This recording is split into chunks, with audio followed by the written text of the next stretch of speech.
Hello 10th के बच्चों, आज मैं आपको एक नया पद्य पाठ पढ़ाने जा रही हूँ जो रसखान कवि द्वारा लिखा गया है और आपके हिंदी के किताब में सवैया के नाम से उद्धृत है। बच्चों, कई बार मैंने बताया है ये जो पद्य खंड है बोर्ड के एग्ज़ाम में 6 नंबर का आता है। 1 नंबर का संदर्भ, 4 नंबर की व्याख्या और 1 नंबर का काव्य सौंदर्य।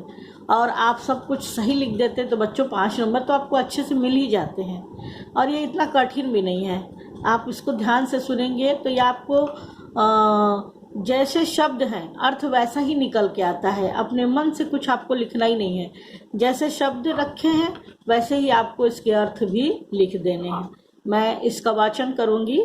मानुष हो तो वही रस खानी, बसो ब्रज गोकुल गांव के ग्वारन। जो पशु हो तो कहा बस मेरो चरो, नित नंद की धेनु मझारन। पाहन हो तो वही गिरि को, जो धर्यो कर छत्र पुरंदर धारन। जो खग हो तो बसेरो करो, मिली कालिंद कूल कदम्ब की डारन। अब देखिए शब्दार्थ। मानुष मतलब मनुष्य, रसखान स्वयं कवि का नाम है। बसो मतलब बसना, गांव के ग्वालों के बीच में जो गोकुल में रहते हैं। पशु, कहाँ बस मेरा, अर्थात मेरा कहाँ अपना नियंत्रण है कि मैं कहाँ जन्म लूँ। चरो नित चरना, नित नंद की धेनु, धेनु गाय मझारन मध्य, नंद की गायों के मध्य चरू। पाहन हो तो, पाहन मतलब पत्थर, पत्थर हो तो उसी पर्वत का जिसे भगवान ने छत्र की तरह अपने हाथ पर उठा लिया था। जो खग हो, यदि मैं पक्षी हूँ तो बसेरा करूँ, मैं वहीं उसी वृक्ष पर रहूँ जिसे कालिंदी कहते हैं। कालिंदी कूल, कालिंदी मीन्स बच्चों इसका अर्थ होता है यमुना जी। कूल मतलब तट और कदम्ब मतलब होता है कदम का पेड़। तो आपने देखा होगा चित्र में भी फोटो में भी कि जो कृष्ण है वो यमुना नदी के किनारे जो कदम्ब के पेड़ हैं उसके ऊपर बैठकर मुरली बजाते हैं। बच्चों, इस पद्य में रसखान जी अपनी इच्छा प्रभु कृष्ण के समक्ष व्यक्त करते हैं और कहते हैं कि हे ईश्वर, यदि मेरा कभी जन्म हो फिर से तो मैं अपने अगले जन्म में आपका ही सानिध्य पाना चाहता हूँ। और इस प्रकार वो पद्य की रचना करते हैं।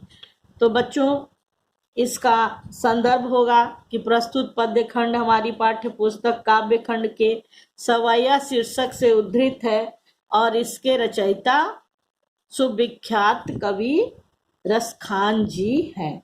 प्रसंग में आप लिखेंगे कि प्रस्तुत पद्य खंड में भक्त कवि रसखान ने श्री कृष्ण की निकटता प्राप्त करने के लिए इच्छा प्रकट करते हुए उनसे निवेदन किया है कि यदि अगला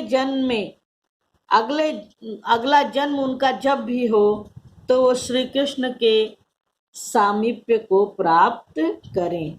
वह कृष्ण की निकटता को प्राप्त करने की कामना से कहते हैं कि हे भगवान, हे ईश्वर, हे कृष्ण, मृत्यु के पश्चात यदि मेरा जन्म हो, मानुष हो तो वही रसखान। कि मृत्यु के पश्चात हे ईश्वर, यदि मेरा मनुष्य रूप में जन्म हो तो मेरी इच्छा है कि मैं ब्रज और गोकुल के ग्वालों के मध्य निवास करूं। ब्रज और गोकुल के गांव के ग्वालों के बीच निवास करूं। भगवान कृष्ण से क्या कहते हैं? अपनी इच्छा कहते हैं रसखान जी और कहते हैं कि हे ईश्वर, यदि मेरा मनुष्य रूप में पुनः जन्म हो तो मैं चाहता हूँ कि मैं ब्रज और गोकुल, जहाँ आप रहते थे, जहाँ आपने जन्म लिया, उस जगह गांव के ग्वालों के बीच में मैं निवास करूं। बसो मतलब निवास करना। जो पशु हो तो कहाँ बस मेरो। रसखान कहते हैं यदि मैं पशु बनूं, इसमें मेरा कोई वश नहीं है, फिर भी मैं नंद बाबा की गायों के बीच में चरना चाहता हूँ। रसखान ने कहा कि हे ईश्वर, यदि मैं पशु बन जाऊं तो मेरा बस तो नहीं है अपने जन्म पे, पशु बन गया तो बन गया, तो मेरी इच्छा है कि मैं नंद बाबा के गायों धेनु गायों के मझारन मध्य बीच में प्रतिदिन चरता रहूं, अर्थात उन्हीं के साथ घूमता रहूं। पाहन हो तो वही गिरी को।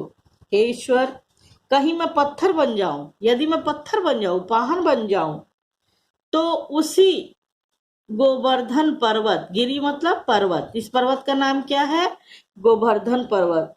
तो उसी गोवर्धन पर्वत का मुझे पत्थर बनाना, जिसे आपने अपनी उंगली पर उठाकर इंद्र का घमंड, अपने उंगली पर उठाकर पुरंदर इंद्र का धारण मतलब धार कर, अपने उंगली पर धारण करके इंद्र के गर्व को चकनाचूर कर दिया था और गोकुल वासियों की रक्षा की थी।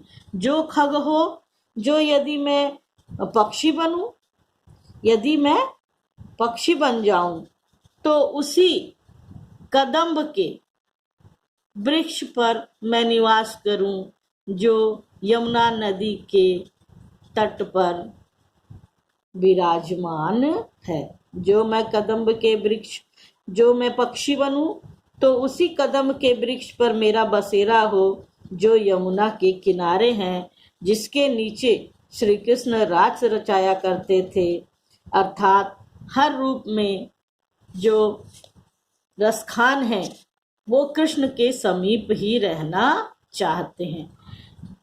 कहते हैं, यदि मैं मनुष्य बनूं, हे भगवान, हे कृष्ण, यदि मैं मनुष्य रूप में पुनः जन्म लूं, तो मैं ब्रज और गोकुल गांव के ग्वालों के बीच में रहना चाहूंगा। यदि मैं पशु बन जाऊं, क्योंकि जन्म पर मेरा बस नहीं है, तो मेरी इच्छा है कि मैं नंद बाबा के गायों के मध्य में रहूं, उन्हीं की तरह प्रतिदिन चरता रहूं।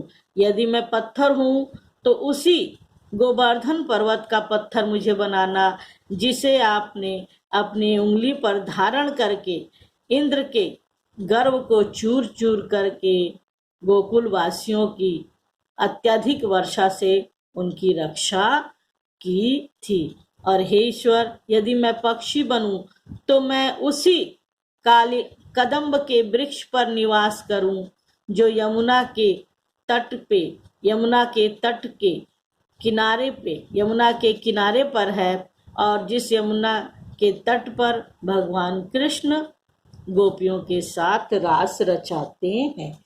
इस प्रकार इन पंक्तियों में काव्य सौंदर्य, पहले नंबर पे आप लिखेंगे कि इन पंक्तियों में कवि रसखान का कृष्ण और उनसे जोड़ी हुई वस्तुओं के प्रति असीम प्रेम प्रकट हो रहा है।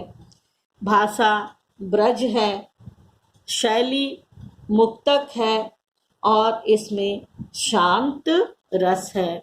अनुप्रास अलंकार भी इसमें दिखाई देता है।